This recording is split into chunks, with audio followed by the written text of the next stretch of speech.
En los días en que Egipto era la tierra más poderosa del mundo, los israelitas vivían bajo el yugo de la esclavitud. El faraón, temeroso de que el pueblo hebreo creciera demasiado, emitió un decreto cruel. Todos los niños varones recién nacidos debían ser arrojados al río Nilo. En medio de este oscuro panorama, nació un niño destinado a cambiar la historia. Sus padres, Amram y Jocabe, de la tribu de Leví, lo escondieron durante 3 meses, arriesgando sus vidas para protegerlo. Pero cuando ya no pudieron ocultarlo más, Jocabe tomó una decisión desesperada. Colocó al bebé en una canasta de juncos, la selló con brea y la dejó flotar en el río, cerca de donde la hija del faraón solía bañarse. Pero antes de continuar quiero pedirte que te suscribas a mi canal. Solo tienes que darle al botón debajo de este video y suscribirte. Quiero acompañarte en tu caminar con Dios todos los días. Te invito a participar y comentar. Mientras la canasta navegaba por las aguas, la hermana del niño, Miriam, observaba desde la orilla, ansiosa por saber qué sucedería.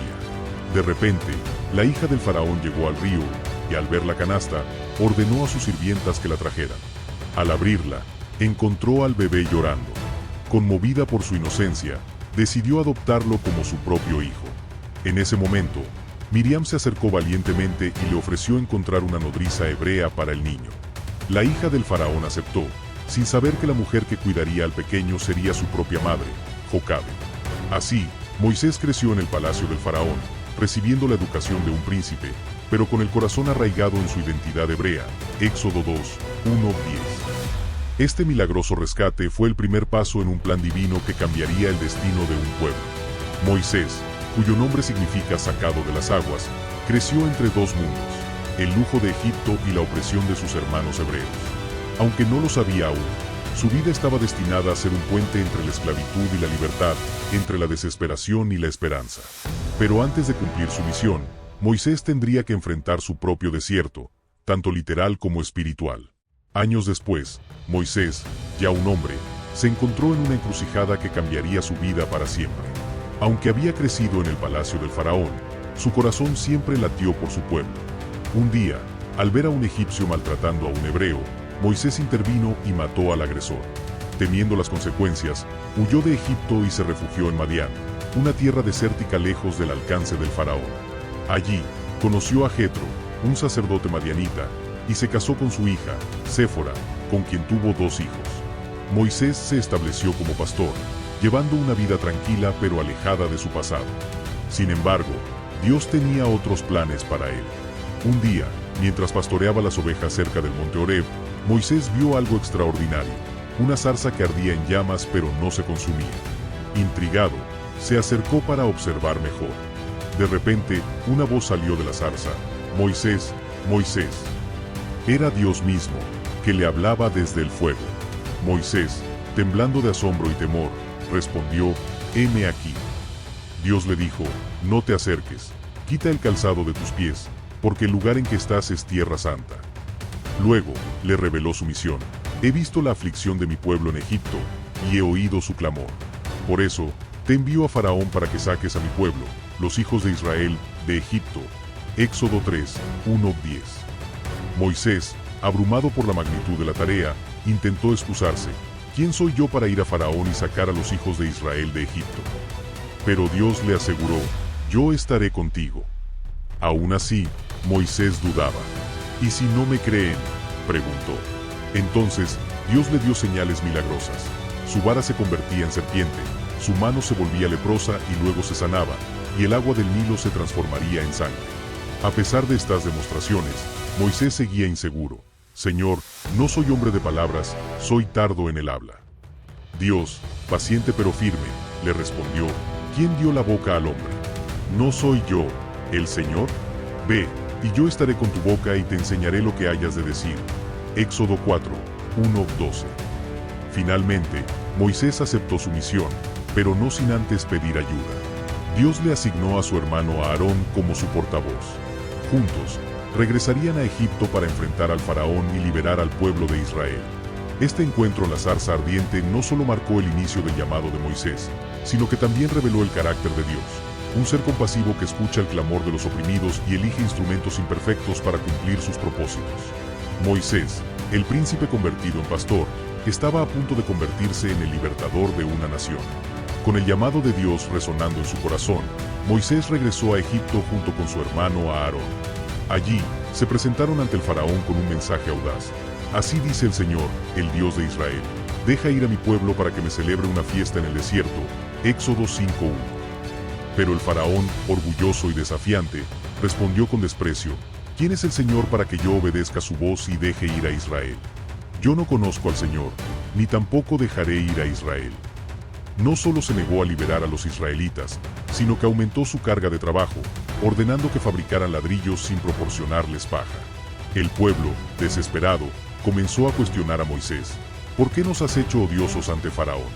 Nos has puesto la espada en la mano para que nos maten. Éxodo 5:21. Sin embargo, Dios no había terminado. Le dijo a Moisés: ahora verás lo que yo haré a Faraón, porque con mano fuerte los dejará ir, y con mano fuerte los echará de su tierra.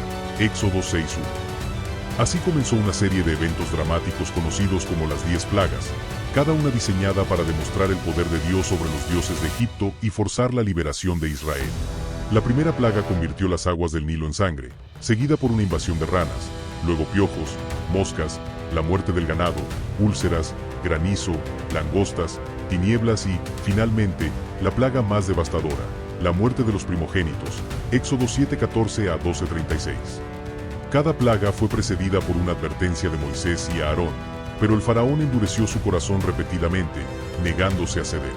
Solo después de la 10ª plaga, cuando el ángel de la muerte pasó por Egipto y mató a todos los primogénitos, el faraón finalmente cedió. Esa noche, los israelitas celebraron la primera Pascua, marcando sus puertas con la sangre de un cordero para que el ángel de la muerte pasara de largo.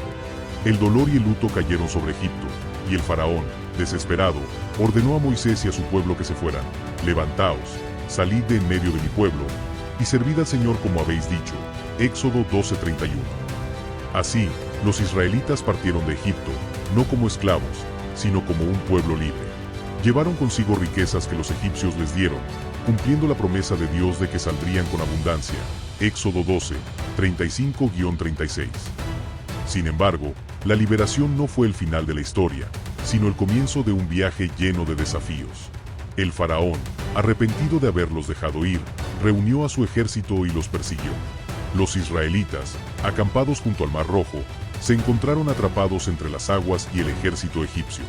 El miedo se apoderó de ellos, pero Moisés les aseguró: no temáis, estad firmes y ved la salvación que el Señor hará hoy con vosotros.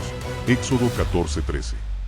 Atrapados entre el ejército egipcio y las aguas del Mar Rojo, los israelitas se sintieron abandonados y llenos de miedo. El faraón, arrepentido de haber liberado a sus esclavos, había enviado carros de guerra y soldados para capturarlos. El pueblo, viéndose sin salida, clamó a Moisés: ¿no había sepulcros en Egipto que nos has sacado para que muramos en el desierto? ¿Por qué nos has tratado así, sacándonos de Egipto?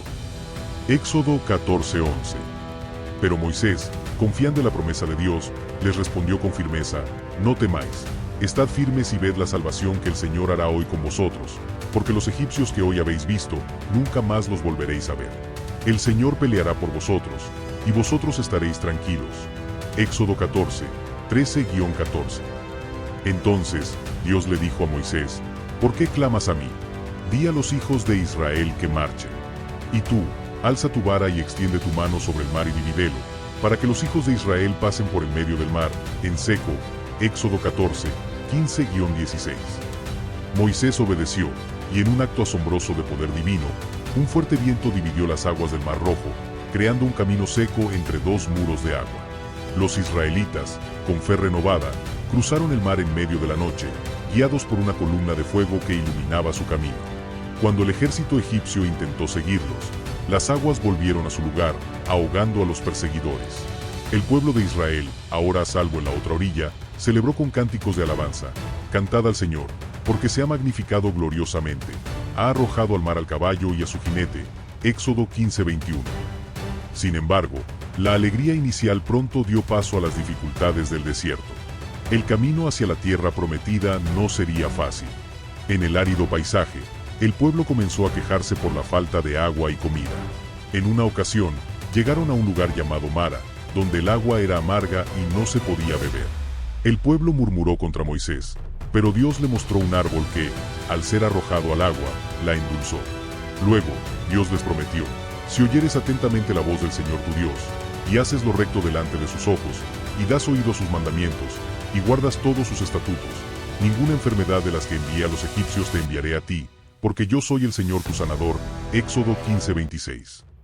Más adelante, Dios proveyó maná, un pan celestial que caía cada mañana, y codornices para alimentar al pueblo.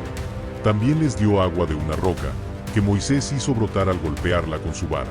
A pesar de estas provisiones milagrosas, el pueblo continuó quejándose, demostrando una falta de fe que pondría a prueba el liderazgo de Moisés y la paciencia de Dios. En una ocasión, los amalecitas atacaron a los israelitas, pero Moisés, con la ayuda de Aarón y Hur, mantuvo sus manos en alto mientras Josué lideraba la batalla. La victoria fue asegurada por la intervención divina, pero también sirvió como recordatorio de que el viaje por el desierto sería una prueba constante de fe y obediencia. Éxodo 17, 8-16. Después de semanas de viaje por el desierto, los israelitas llegaron al monte Sinaí, un lugar que marcaría un momento crucial en su historia. Dios le dijo a Moisés: así dirás a la casa de Jacob y anunciarás a los hijos de Israel: vosotros visteis lo que hice a los egipcios, y como os tomé sobre alas de águilas y os he traído a mí. Ahora, pues, si diereis oído a mi voz y guardareis mi pacto, vosotros seréis mi especial tesoro sobre todos los pueblos. Éxodo 19, 3-5. El pueblo respondió unánimemente: todo lo que el Señor ha dicho, haremos. Éxodo 19:8. Moisés subió al monte para encontrarse con Dios, mientras el pueblo esperaba al pie de la montaña, rodeado de truenos, relámpagos y una densa nube. Allí, en medio de una manifestación imponente de la presencia divina, Dios entregó a Moisés las tablas de la ley, escritas con su propio dedo. Los 10 mandamientos, que incluían principios como no tendrás dioses ajenos delante de mí y no matarás, se convirtieron en la base del pacto entre Dios e Israel. Éxodo 20, 1-17. Además, Dios dio instrucciones detalladas sobre cómo debían vivir como pueblo santo, incluyendo leyes sobre el culto, la justicia y las relaciones humanas. Sin embargo, mientras Moisés permanecía en el monte durante 40 días y 40 noches, el pueblo comenzó a impacientarse. Acercándose a Aarón, le dijeron: levántate, haznos dioses que vayan delante de nosotros, porque a este Moisés, el varón que nos sacó de la tierra de Egipto, no sabemos qué le haya acontecido. Éxodo 32, 1. Aarón, cediendo a la presión, les pidió que entregaran sus joyas de oro y con ellas hizo un becerro fundido.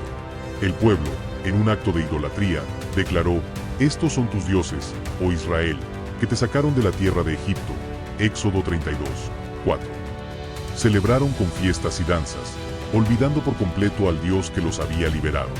Dios, viendo lo que sucedía, le dijo a Moisés: anda, desciende, porque tu pueblo que sacaste de la tierra de Egipto se ha corrompido. Éxodo 32, 7. Moisés, al bajar del monte con las tablas de la ley, vio la escena y, lleno de ira, arrojó las tablas al suelo, rompiéndolas. Destruyó el becerro de oro, lo molió hasta convertirlo en polvo y lo esparció en el agua, obligando al pueblo a beberla. Luego, confrontó a Aarón, quien intentó justificarse débilmente. Moisés, actuando como intercesor, clamó a Dios: oh, este pueblo ha cometido un gran pecado. Pero ahora, te ruego que perdone su pecado, y si no, bórrame del libro que has escrito. Éxodo 32, 31-32. Dios, en su misericordia, perdonó al pueblo, pero no sin consecuencias. Los que habían participado en la idolatría fueron castigados, y Moisés subió de nuevo al monte para recibir nuevas tablas de la ley. Este evento marcó un momento de renovación del pacto, pero también dejó claro que la relación entre Dios y su pueblo requería fidelidad y obediencia. Moisés, con el rostro radiante tras estar en la presencia de Dios, regresó al campamento para guiar a Israel hacia su destino, aunque sabía que el camino estaría lleno de desafíos. El viaje de los israelitas por el desierto continuó, pero no sin más pruebas y rebeliones. A pesar de haber presenciado milagros sin precedentes, el pueblo seguía luchando con la duda y la desobediencia.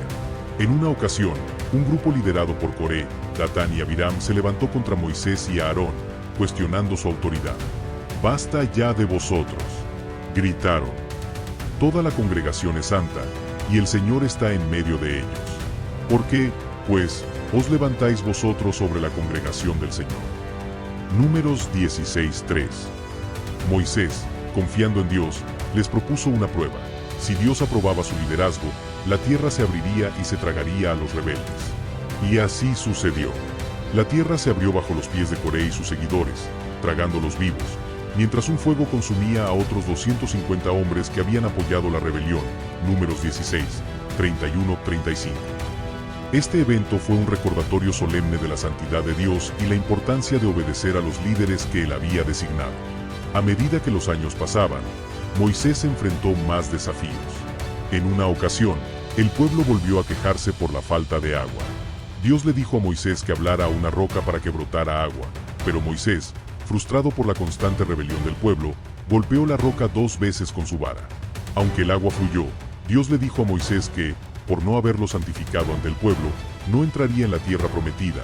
Números 20, 7-12. Este momento fue un giro trágico en la vida de Moisés, quien había dedicado décadas a guiar a Israel, pero no pudo completar el viaje. Finalmente, después de 40 años en el desierto, los israelitas llegaron a las puertas de la tierra prometida. Moisés, ahora con 120 años, subió al monte Nebo, desde donde Dios le mostró la tierra que fluía leche y miel. Esta es la tierra de la cual juré a Abraham, a Isaac y a Jacob, diciendo, a tu descendencia la daré. Te he permitido verla con tus ojos, pero no pasarás a ella. Deuteronomio 34, 4. Aunque no pudo entrar, Moisés contempló la promesa cumplida, sabiendo que su misión había sido completada. Poco después, Moisés murió en el monte, y Dios mismo lo enterró en un lugar desconocido. La Biblia dice que nunca más se levantó profeta en Israel como Moisés, a quien el Señor conocía cara a cara. Deuteronomio 34-10. El pueblo lloró su muerte durante 30 días, y Josué, su fiel discípulo, tomó el liderazgo para guiar a Israel hacia la tierra prometida. Cierra la historia de Moisés con un sentido de cumplimiento y legado. Aunque no pudo entrar en la tierra prometida, su vida fue un testimonio de fe, obediencia y entrega a Dios. Aunque Moisés no completó el viaje, su liderazgo sentó las bases para el futuro de Israel. Su historia sigue siendo un recordatorio de que, incluso en medio de nuestras fallas, Dios puede usar a personas comunes para cumplir propósitos extraordinarios. Si este mensaje tocó tu corazón y quieres seguir recibiendo palabras de esperanza, sabiduría y guía divina, no olvides suscribirte al canal Dios Te Habla Hoy y activar la campanita de notificaciones. Así no te perderás ningún video donde Dios tiene algo especial para ti. ¿Tienes alguna petición de oración o un tema que quieras que abordemos? Déjanos un comentario. Queremos caminar juntos en esta fe y apoyarte en cada paso. Comparte este video con alguien que necesite escuchar esta palabra hoy. A veces, un solo mensaje puede cambiar una vida. Tú puedes ser el instrumento que Dios use para bendecir a otros. Gracias por ser parte de esta comunidad. Juntos, sigamos escuchando la voz de Dios y permitamos que Él guíe nuestros caminos. Nos vemos en el próximo video.